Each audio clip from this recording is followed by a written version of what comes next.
Welcome to Global Grit Conversations, where resilience, leadership, and impact meet across borders.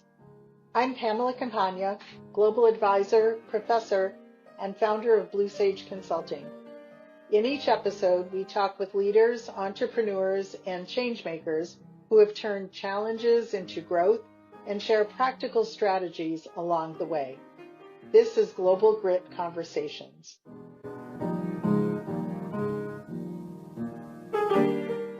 So welcome to Global Grit Conversations, Areej, Khataybeh. We are so pleased to have you joining us today. And as you know, Global Grit Conversations, it's a reflective cross-cultural dialogue that we have talking about resilience and leadership and meaning. So we are very thrilled to have you join us today, and welcome. Thank you so much, Pamela. I'm so honored to be with you in this experience, having a podcast and talking to people from all around the world. Thank you for having me today. Very welcome. And just by way of background, Areej is a psychologist turned executive coach and entrepreneur who has built a unique methodology that combines business development, psychology, and business consulting. She'll tell you a bit about her background, but what we found extremely interesting was your journey and your transitions throughout your career.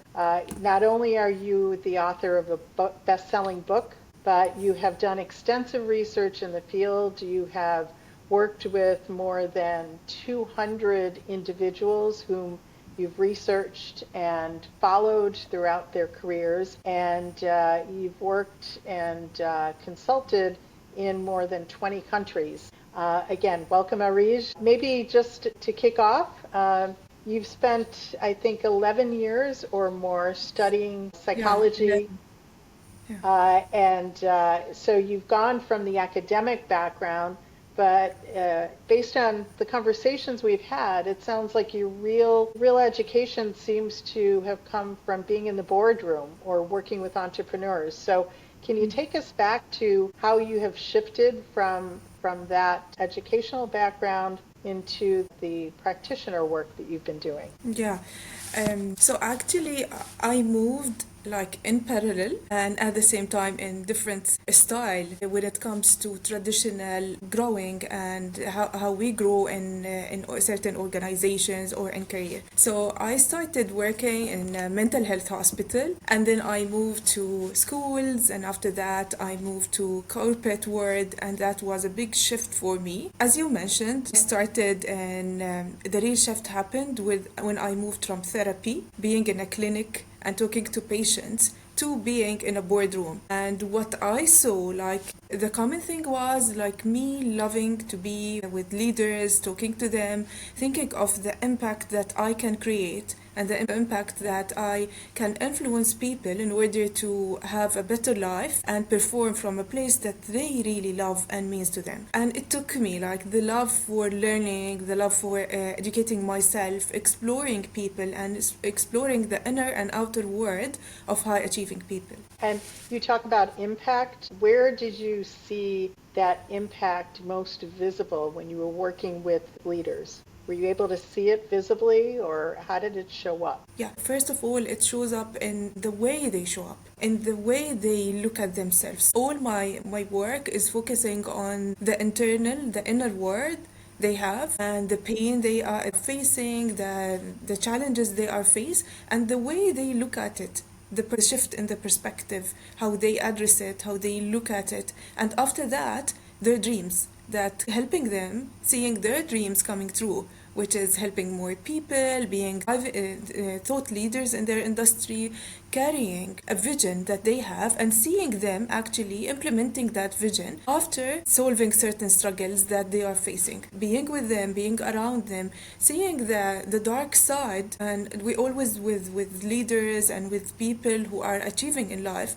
we always celebrate the bright side. I used to be with them working with their journey in the dark side. Oh yeah, and seeing the reflection on the bright side on people, that was really amazing. And I can't help but wonder, just listening to you describe that, as you were going through this journey and interacting with people, learning about their struggles, did you have it in the back of your mind that this was going to lead to something for you in terms of a future or a career or a business? Or was it something that just kind of happened organically? Yeah, actually, it happened organically, but at the same time, I didn't expect it. I didn't expect it to be that way. But what drove me was like being eager to explore and thinking and following how I feel. Following and asking myself always the tough questions where are you really, really, really happy where you are, with whom you are working, on what you are working, and where that will take you. So, what was with me, and that was very clear at the beginning, that I want to do something special. But back then, I used to tell people around me that I want to do something special. And they used to tell me that you are a psychologist, you are studying psychology. What's the biggest that you can do? So, being in a room, talking to people, and that's it. So, I used to say yes, but I feel it's gonna be different.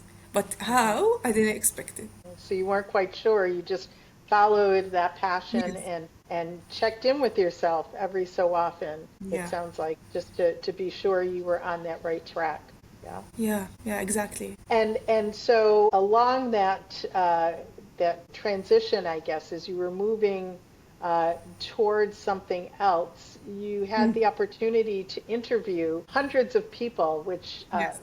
was quite fascinating. Being an educator and a practitioner myself, can you tell us a Yeah. little bit about how that happened and what did you learn from it? So it was like after I quit my job I spent around 12 years in corporate world and working and in hospitals like I mentioned before. And then I felt that it's enough. I want to meet more leaders. I want to meet more CEOs. I want to help more. I used to work in the corporate world helping CEOs achieving their dreams and translating actually the vision and the values that they have and to see their personality reflected on their brand and their employees, their policies, procedures, how they work. I used to work in the HR department and I became HR manager and from there I used to feel that HR is not for me, but I used to wear it like it was like the suit that gives me access. It was the business card that opens a door for me. And those doors were like a great access to CEOs and leaders and people who are real entrepreneurs, achieve something, they have big dreams.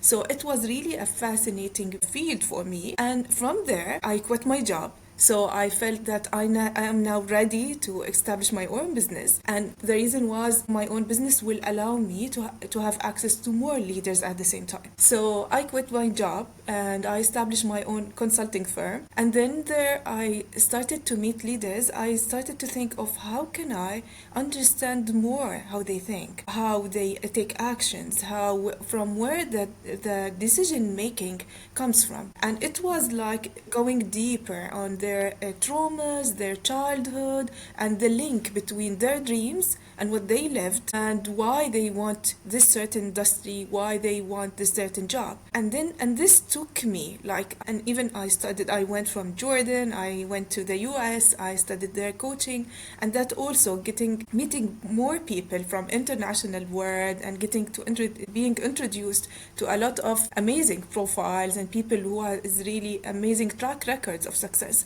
That gave me access to people, and they started to interview me to refer me to others. So I used to spend it started with a project, an initiative I came up with that I wanna study those people, and I used to tell them that it will be like a study for me, and it might be a book one day. And I never thought that I will have my own methodology, and I will know from there the type of people that I want to work with and creating something that will help them. So and doors opened for me. And from one person to another, I met celebrities, high achieving CEOs, I met politicians, royalty, and I saw the depth. I saw what they really add and where that is coming from. And that was an eye-opening to a lot of opportunities and gaps at the same time, and to see people what's behind success, what's behind the curtains of the amazing theaters, what's behind it, behind MCs, high achieving people introducing themselves to the world. We celebrate them, but what about their silent life, their silent word? And I love the combination, seeing both. So I'm really curious after, going out and talking to people, interviewing them, learning about their backgrounds, what motivates them, what drives them. What were some of the patterns that you started to see again and again? I started to see that I do remember that I was flying from Chicago to New York, and on the airplane, I was like writing, and it came to me like, oh my god, there is a link between, and I saw like a picture, and I started to see what I really love about people that I'm meeting, and why with every single one I meet I get excited to meet more and more and more. I ask myself, if there's two basic elements that really want to learn more about, what those things would be. And it was first the achievements they do, and their track record of what they consider as success. And the other thing is their heart, the passion, how they are really excited about what they do. And I've noticed that there are people who start their business, are really excited. It's like, I call it the first love. They are really passionate about it, excited about it, and then they start to achieve, but that light, that spark start to dim with the more achievements and more struggles in life, because with achievements we have the struggles as well. It doesn't come like easy for them.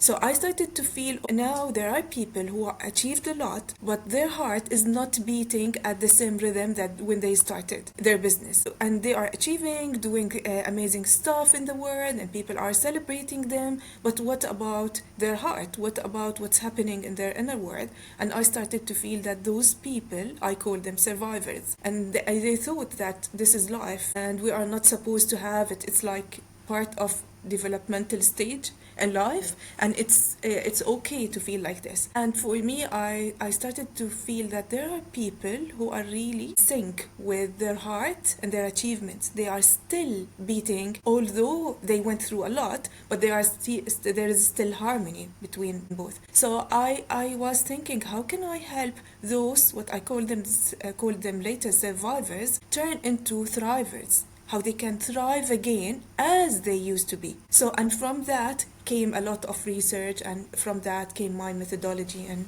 that was the beginning. And is there something that you saw in these successful people that they did not see themselves? Yeah, very interesting questions.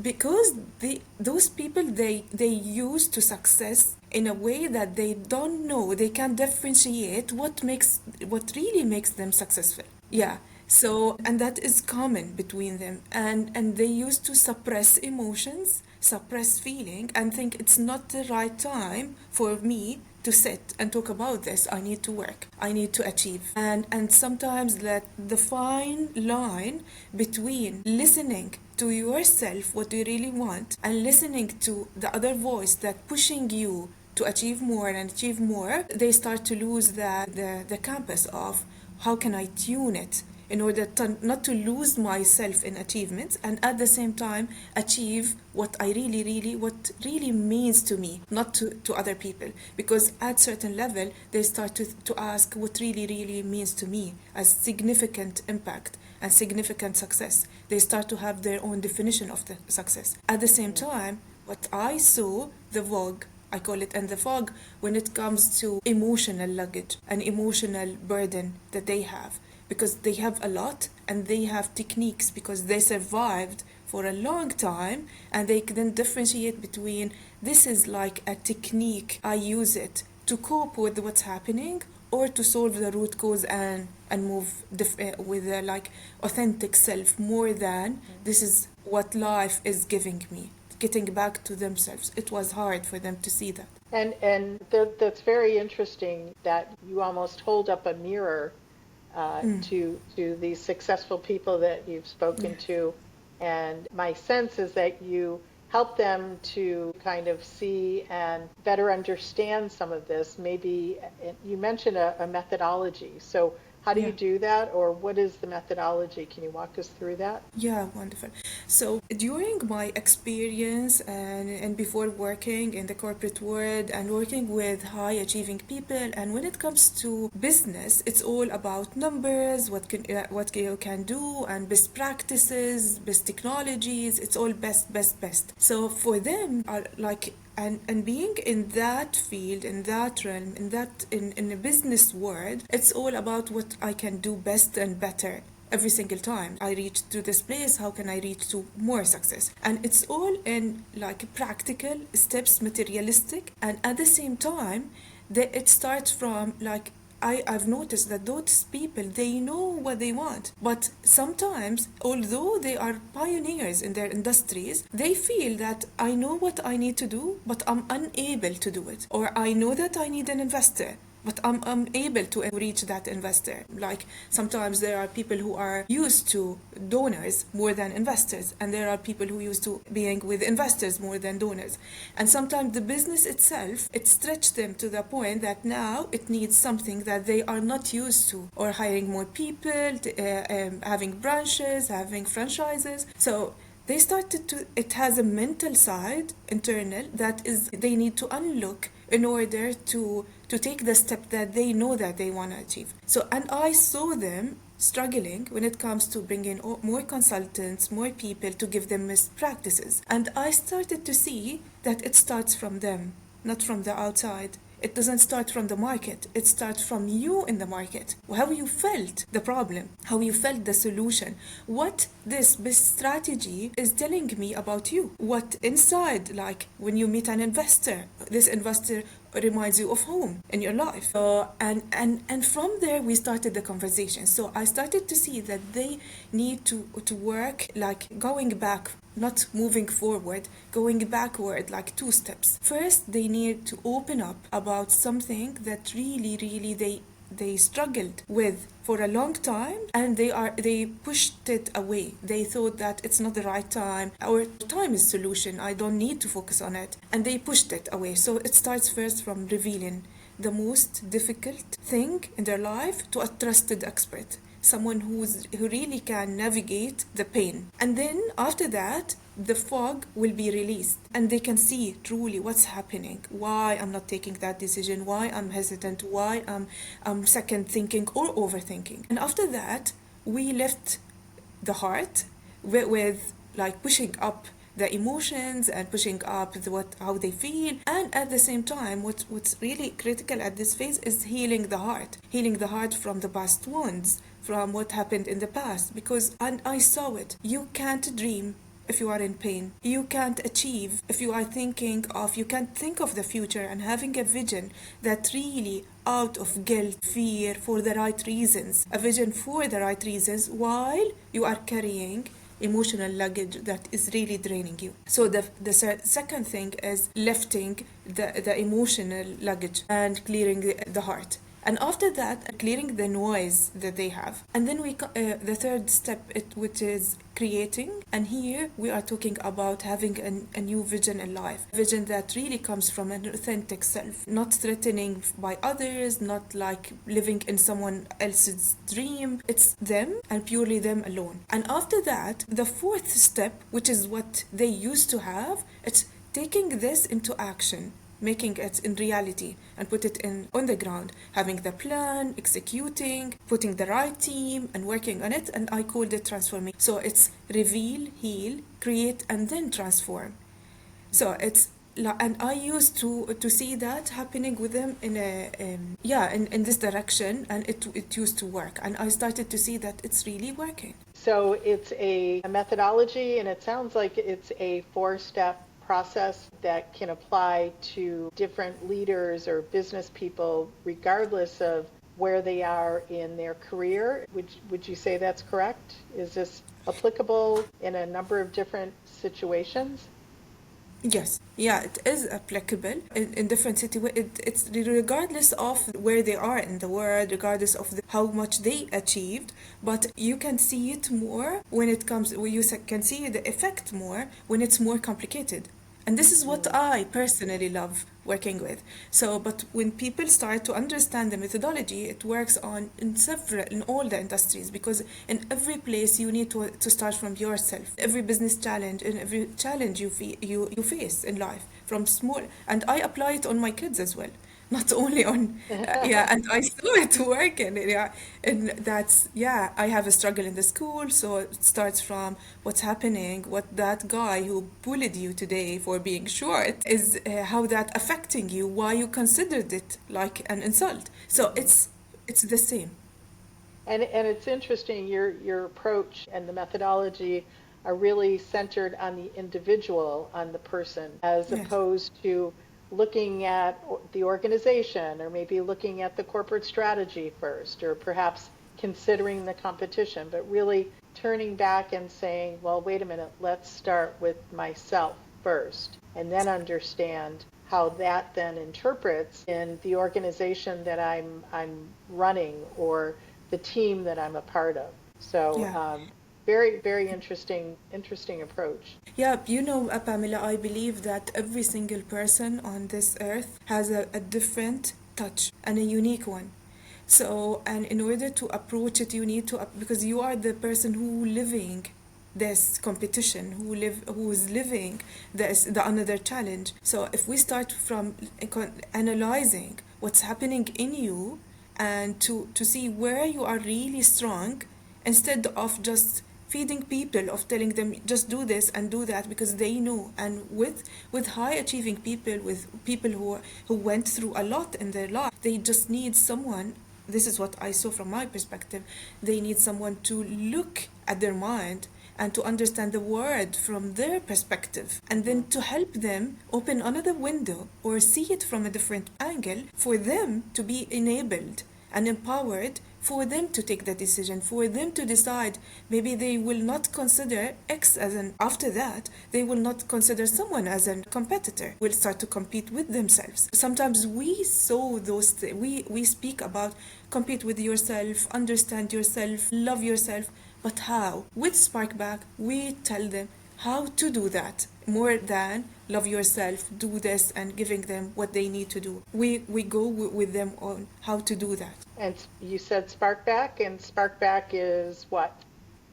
Sparkback is my company, and it's, yeah, helping high achieving women and ambitious women getting back to their spark, that it used to be there at one point in time. They lost it or it dimmed, and getting the spark back in all aspects of their life. And can you give us, maybe walk us through an example of someone that went through this journey and what it unlocked for them, or how did it turn out? So, yeah, I work with a lot of great examples, and I can share one. So, there is a lady who's really achieving, and she's well known in her industry. And at the same time, people started to approach her and telling her that, how about you help us grow and take our businesses and putting it like in adding it to your profile and open new markets for us. And she said, this is not of my job. It's not part of what I do. And she came to me asking me that it comes to me more often now. So what should I do? How can I approach that? And we went through like a deeper conversation, and we went through the spark back process. What we discovered that her family used to be, she has four sisters and three brothers. She was the oldest, and her dad loves her so much, and he loves her, and that was obvious in front of others or her family. So she felt guilty for being that person, and she used to push him away and telling him, look at her, look at her, look at her, because she didn't want to be the only one who's like favorite. And that, how that affected her, she played small in life. She was really talented, she was really gifted in introducing, and at the same time introducing people to other people, and having her powerful skill was networking. And she can address, she can read the room very fast, she can read who can I talk to, and how that lady or that guy can help the other one, and she's really great at that. So later on, what she discovered, that when we worked on the guilt, when we worked on the shame that she used to carry, she started to feel that I can show up differently, and I can really not shed the light, because she came telling me that I don't want these collaborations, I don't want to work with them because it's too hard for me to just introduce another people. And when we left that and when we changed the story, she started to see that her relationship with her dad was really an empowering one for her, to understand elements in people and to see silent ones and to introduce them to authority and to open doors for them. And that helped her to have a bigger profile and to scale her business in a different way. And now she reached to a place where she's really connecting businesses international level. Wow. And did she ever see that as a skill that she had? Did she No, identify that as the skill that she had? she identified that this is normal and this is easy, because people see that when it's easy, they don't recognize it as a skill. They feel that it's natural, it's common sense, everyone can do that. No, it's not, everyone can do that. And it's probably part skill, but then you had mentioned the word passion earlier. Yeah. Yes. So where does passion fit in? And I'm curious how you see the difference between something that's a passion and something that's a hobby. So how do you help someone distinguish between a passion and something that I might want to pursue professionally, and a hobby which might be something that is something I do on the side? It has to do with how you feel afterwards. So when it comes Mm. to passion, if you feel that if I stopped pursuing this or doing what I consider like a passion, do I will lose something, how the way I express myself? Do I feel that part of me has been taken away? This is passion. When it comes to hobby, this is something I enjoy silently. This is something, if I stopped it, I'm fine. I doesn't feel that there's something, the part of me that talks about me has been taken away. So, in order to differentiate that, there are a set of things that you need to think about and ask yourself what I consider like a passion, what I consider like a hobby, and how I feel about hobby. Because sometimes people, what's the mindset that how we associate hobby with what, passion with what? Because there are people who say that I'm serious, I'm here to work, I'm not here to have a passion. Sometimes people feel like hobbies for people who are really, for rich people, for people who are relaxed, people who wants to do like having fun in their life, they will have a hobby. People who are really lucky, they will have passion. Sometimes people think like this. So and a lot of that, I'd imagine, comes from your perspective and getting back to where we started, your mindset of how you perceive passion, how you perceive hobby, and how you internalize that as well. Uh, Yeah. and um, and moving to maybe another area, I know you've started several companies, one in Jordan, one in Yeah. Dubai, Yeah. and you're working on a hub for female business founders. And I'm curious, maybe you could talk a bit about what are some of the things that are missing in the current ecosystem? How do you see that? And what do you think is missing in terms of what could help women-led businesses or individual founders? Is there something in the ecosystem that's missing? Thank you for this question. So, for me, it's very simple. I see it that we focus heavily, and given that, like in the past, like 10 years, entrepreneurship and focusing on how to become an entrepreneur, how to open your business, like 99%, if it's not more, focusing on strategy, focusing on how to execute and how to put a plan, what to do,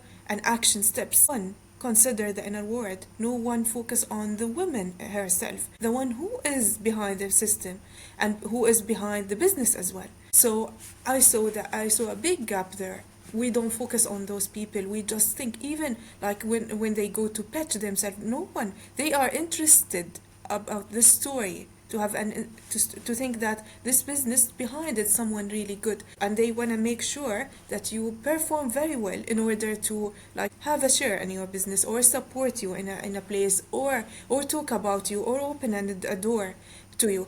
But no one's ask you how you really feel, How can I help you? If you felt like tired, if you felt that a pain, having certain pain, or if you felt doubting yourself, no one will come.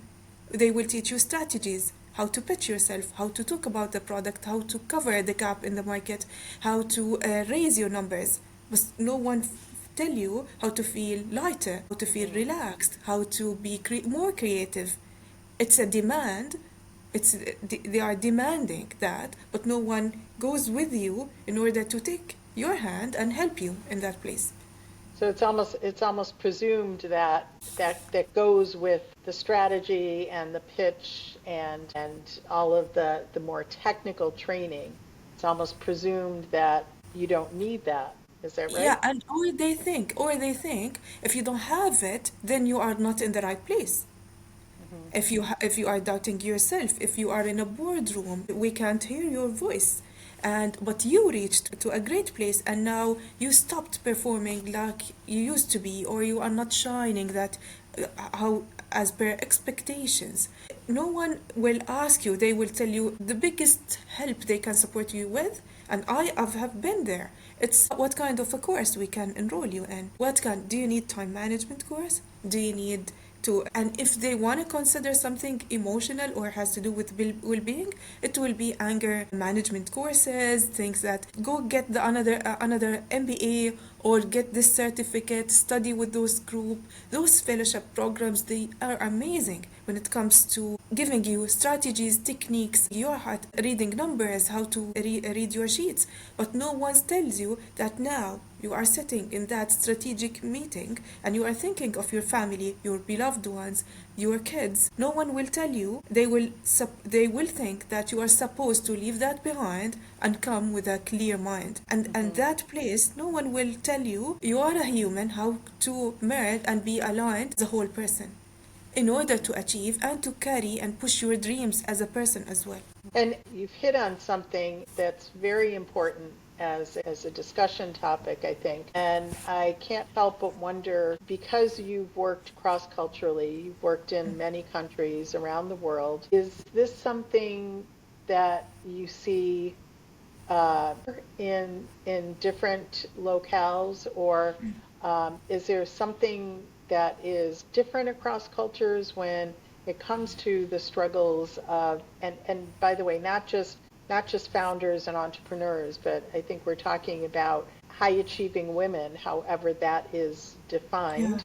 Do you see any similarities, or if not, big differences? Maybe look at both of those. What are the Actually, similarities and both. what are the Yeah, differences? yeah, Yeah. actually, both. Yeah, I worked in the US, Europe, and I worked in Gulf and MENA region, if we can call it. So, what I saw, the differences from where it comes, the inner struggles. When it comes to the Western world, if we can call it, it's more of when they focus on individuality, whereby we focus on being with a group, being with the family, and focusing on you being part of something big, of people you are responsible for. Focusing on individuality, women grow their feeling in their heart that whatever I'm doing, it's not enough. I need to do more. I need to think of the future more. I need to protect myself. I need to have second plan, third plan, fourth plan for myself. So the inner place is not like really peaceful and settled. And when it comes to GCC, MENA region, and it's all focusing on groups,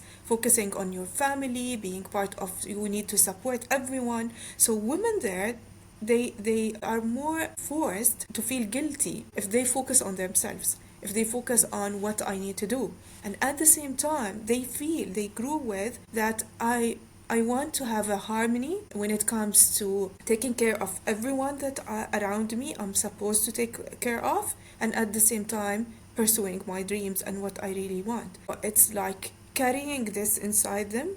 This is from what I see in general. But at the same Mhm. time, I see that both of them have the emotional weight the same. It's different from the source, but the weight is the same. Thinking of how can I support myself, or how can support I can support others sounds different, but it's from the same place of you being with yourself, looking at yourself, how you define your identity, how you look at yourself, and how you look to other and the relationship. That's so interesting. It really speaks to the impact of upbringing and culture and background that can affect where you get to by the middle part, let's say, of your career. And I'm looking at my notes over here. You had mentioned that you studied for a coaching certification in New York, Yeah. and then you mentioned that when you were there, they called you the smart woman in hijab, Yeah. and which kind of struck me, and I'm wondering, how did being visibly Muslim in that environment, how did that shape your insights or your experience? See, the first time I went to New York, I heard this the first time I went to the US.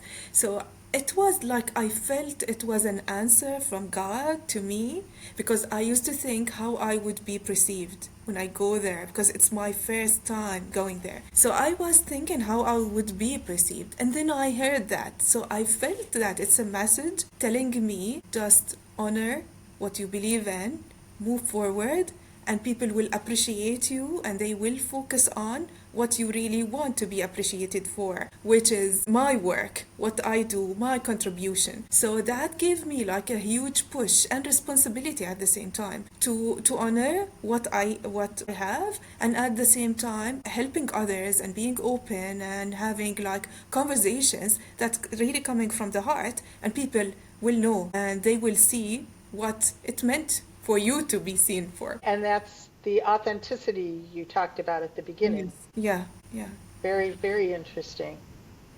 Um, and we all have different, I call them inflection points, yeah. different memorable times in our lives where we could have taken a decision to go one way differently than the way that we chose to Mm, go.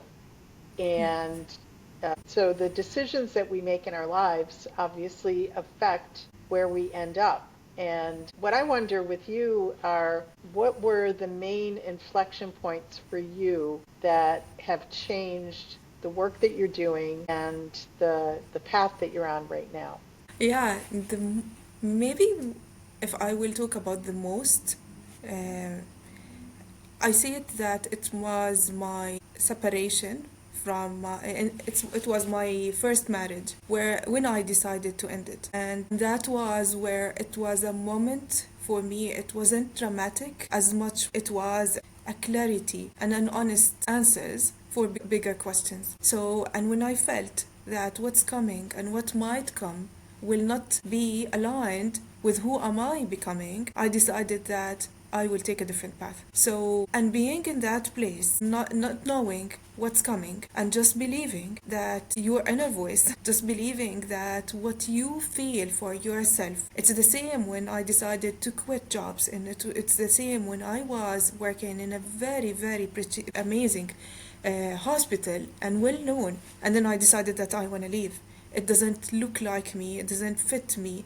And those decisions in life, they are, and especially when it's nice, especially when it's appealing, and especially when people are really look at it, and they sometimes look at you and tell you you are lucky for having this in your life, but you feel, yeah, it is amazing, but it's not for me, or it's not, it doesn't look like me. So having this and being honest about it, and at the same time not to doubt yourself or thinking low of yourself, having that balance and moving while you can't see what's next for you, was really one of tough, and at the same time it really taught me a lot in life, and in what I do with women today. And when I can see, I can sense when they are not aligned, and sometimes I tell them that your voice here is not the same, and they start to reflect and say, yes, I feel it, I know it in their eyes, I know it, and it's like it shows, but it needs really courage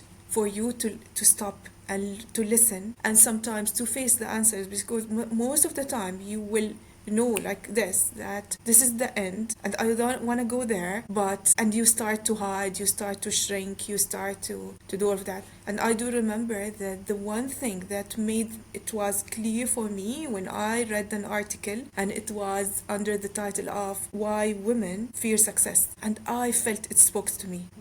And it spoke to my definition of success and how I used to shrink myself and how I used to want to fit in. And then I started to be and talking about identity, being authentic, and seeing that although it might not seem the most wise decision for people at one point in time, but you feel that this is the right thing for you, yeah, go and do it. And this is what happened to me, and I saw it, yeah. And that was really one of the things that really, and this is the first time I talk about it, yeah. When I smiled when you said the word courage, because as Yeah. I'm listening to you describe some of your experience, what comes to mind is that it can be very intimidating. It could be scary if the people around you are saying, "Why leave that job? It's secure, it's predictable, it's this, that, and the other thing." But you're saying, "No, I know in my heart that it's not what I want to be doing. It's not Yeah. going to lead me to fulfill my passion." So that does it requires courage and resilience to continue to move forward in a way that may not seem to make sense to other people. Yes. Yeah, Uh, especially when you don't see that, when you are not really, and when they ask you questions that you don't have answers to, but you have mhm, belief. Sometimes that is not really reasonable for others, especially people mhm. who loves you. Yeah. I get it. I have been there. Yeah. Uh, Is there uh, is there anything that we haven't talked about, Areej, that you'd like to bring up or comment on? For me, I felt that you covered everything, right? Yeah. Yeah. When we talk about inflection points, it can be the inflection point at the beginning of one's career. Let's say you're graduating university and you're about to go out into the world of work, or an inflection point may happen at the middle of your career when your responsibilities and your life circumstances may be different than when you were younger. Or it might be when you're at a later stage in your career and you're thinking about your legacy. What do you want to be known for? So those different inflection points probably require different levels of courage, as we've been talking. Yeah. What would you say, what advice might you have or tips for individuals at that first inflection point, which is the big decision of what do I do once I finish my studies? Is there Yeah. anything you would encourage people to think about? I encourage them to pause, stop, and think and ask. So, how I'm considering where I am today, and how does it feel to move forward, and what's my biggest fears? Why is that a big fear? And if what is happening with everything that I have around me today, with everyone that is telling me whatever they are telling me, with advices and recommendations and everything, and dreams for people I love that I wish that I can achieve. If I removed all of this aside and there is no one on earth, just me and myself living in this world, and there's no fears whatsoever what I will be choosing, what I will choose. And imagining myself like in my 90s, and now today, if I am 90 years old, looking at myself today, and this is right really helped me in really tough situations. This imagining myself, looking at my and saying, if I would remember myself in that situation, specific one, how I would be proud of myself if I did what, if I spoke about what, if I encouraged what, if I how I reacted to someone who's against me or who is pushing me to something that I don't want to, or thinking bad about me, anything. How I would be honoring myself 20 years later, 30 years later, 40 years later, or it will if it will be written the situation in a book later after my life, how I want me to be signed and how I want people to remember me in that situation. Sometimes it's hard for us to think of what's happening today. We need to go out of ourselves, out in time and perspective, sometimes to feel that we are a second party, third party, because it's us and our fear and third party. We need to go there to know to go from an outsider point of view and think of ourselves, and then the answers will amaze you. Stick to those, believe in them, and move forward. So thank you so much, Areej, for taking the time and sharing your wisdom and your insights with us today. Thank you so much, Pamela, for having me. Thank you for those amazing questions that you made me think, you made me remember, and you made me excited as well. Thanks for tuning in today to Global Grit Conversations. We hope today's conversation has offered insights that you can use in your own journey. Subscribe for future episodes with leaders who are shaping industries around the world. And until next time, keep leading with purpose and turning grit into growth.